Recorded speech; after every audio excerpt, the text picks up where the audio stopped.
everyone, Mama Malope here.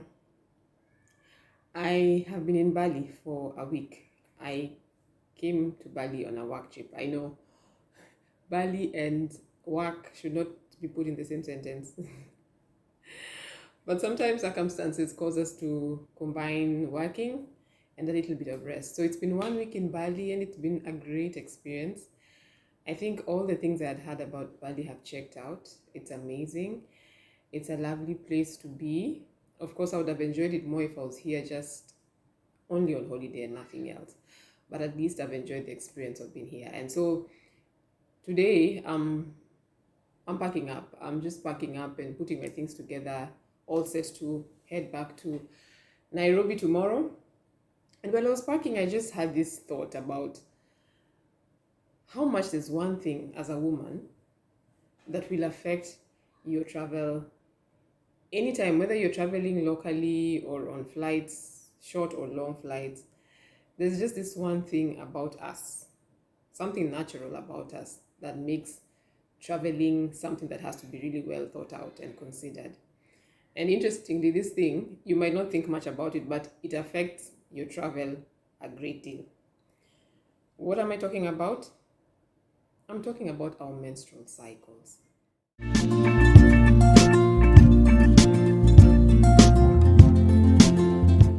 Yes, menstruation.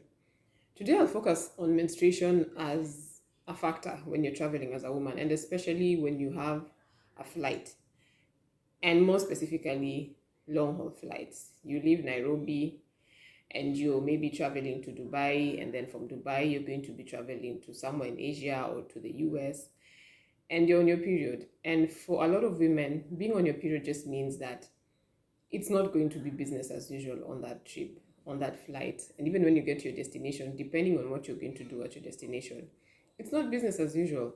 If it's holiday, if it's a work trip, your period is going to affect your travel. So just as I was packing, it just came to me that this is something that's so major, and maybe even as women, we don't think much about it. And if you have been traveling for a while, then probably you have experience on what you need to do, how you need to handle your situation. And then if you haven't traveled that often, I just thought this is a good way to share information and see, how can we trigger our minds and our thoughts and just help each other with ideas on how to make traveling more comfortable when you're on your period. What options do you have for your sanitary protection? What other considerations should you have when you're getting on a flight? All these things. So I'll just be talking about that, sharing experience, and just different products that you can use, and just generally talking about considerations that you would want to make when traveling, so that this natural thing, this beautiful natural thing, yes, you might not agree that it's beautiful because oftentimes it will affect you and interfere with many other things that you want to do. But how do we just handle this situation in a way that it does not interfere with our travel in a major way? Handle it in a way that you will travel, handle it like a boss, and enjoy whatever you're going to do to the maximum. And so here are some of the tips I have on how to handle your period while traveling.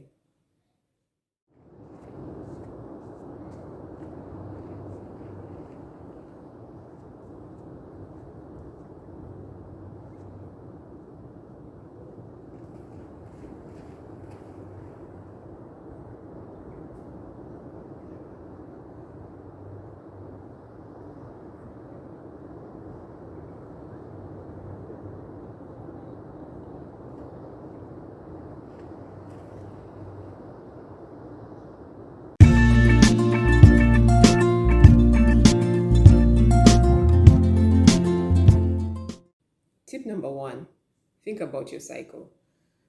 When you have your dates on when you're supposed to travel, think about your cycle. For me, that's one of the first things I usually think about, because for me, it affects everything from what I'm going to wear when I'm traveling, to what I'm going to wear where I'm going, all these things. So the moment you know that you're traveling on certain dates, consider what time of the month it's going to be and just know whether or not you're going to be on your period at that time. And once you've thought about your cycle, then think more closely about what kind of cycle you have. There are those whose cycles are irregular, and there are those whose cycles are regular. All these things are important to think about, because you might travel and you are one with an irregular cycle, and so at the point at which you'll be traveling, it's not very clear to you whether or not you're going to be on your period. Or your cycle may be more regular, but for some reason, when you travel, because it happens, your period can come earlier than you had anticipated.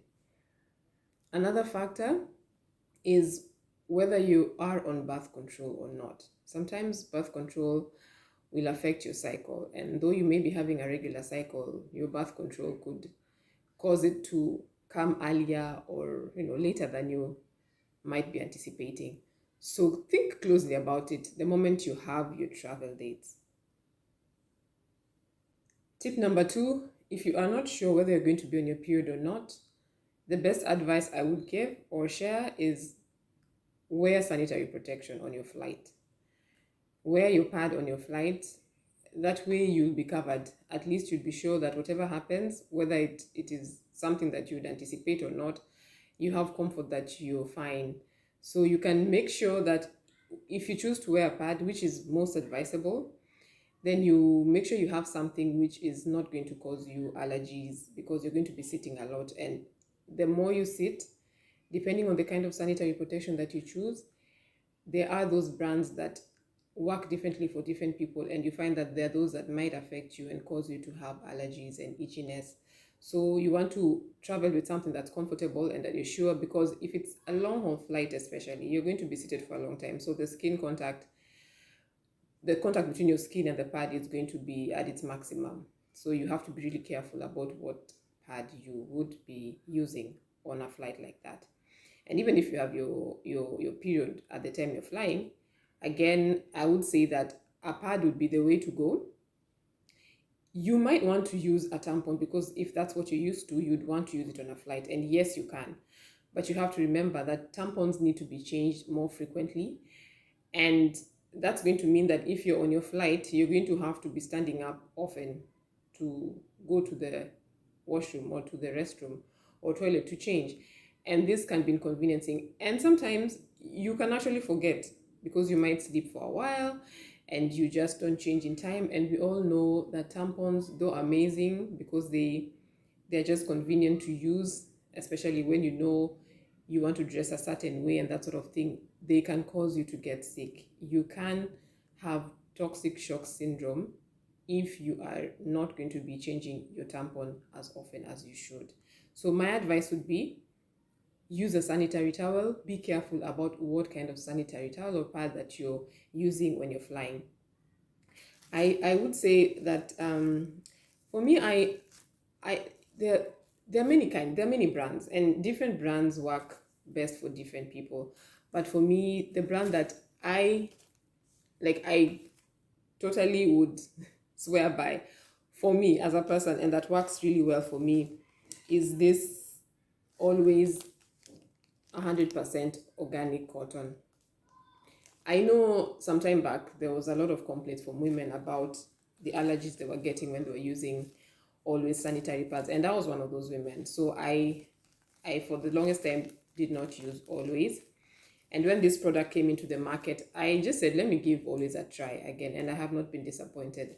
The only downside about this is that it's expensive compared to your normal sanitary towel. I just wish there was a way that the same organic cotton that goes into this would go into all the other pads that any manufacturer makes, so that it's not a choice that a woman needs to make, that if I really want to be comfortable and not have allergies, I need to pay more. I I look forward to a time when that's not going to be the case. But as of now, this is an amazing pad. I must admit, I wasn't the most enthusiastic, but this works perfectly. And especially when you're going to be sitting for long periods of time, you want to be careful. And I would just want to repeat that different products work differently for different people. But for me, this is a really comfortable pad to use, and especially when traveling. Then Depending again on your cycle, you want to just think about your how heavy or light your flow is, especially at night. For me, one of the things I usually I am an advocate for. I don't know who I advocate to because I don't think I advocate it to anyone, but to myself, I usually say that maternity pads are not only useful when you're just, getting out of childbirth, and then so you need a pad that's absorbent and that sort of thing. I think they're still useful way after you've had your children because of the type of protection they have. And so you might want to use maternity pads when you're going to bed, especially when you're traveling. Most hotels have very white, crisp bed sheets, and you don't want to have leakages when you're sleeping. So, the better protection that you can give yourself, the better it is going to be for you, and just, your confidence. The embarrassment, unfortunately, because sometimes accidents come with embarrassment, that come with, having an accident and your pad doesn't protect you as well as it should, and you wake up in the morning and there's this huge pool of, what can I say, there's this huge stain on this very crisp white bed sheets. You might want to consider using a maternity pad, especially when you're in hotels. Apart from that, you might want to, if you're still not very confident, you might still want to spread out something on the sheet so that you're sure that you're well covered. And oh yes, for the maternity pads that I have used when I'm recovering from childbirth are these cottons brands. I am sorry, my packaging is really worn out. But yes, this was an amazing pad when I was pregnant. I mean, not when I was pregnant, after I had my kids. And sometimes I still choose to use them when I need like maximum protection. And especially, like I've said, when I'm traveling and I'm going to be sleeping on somebody else's crisp white bed sheets.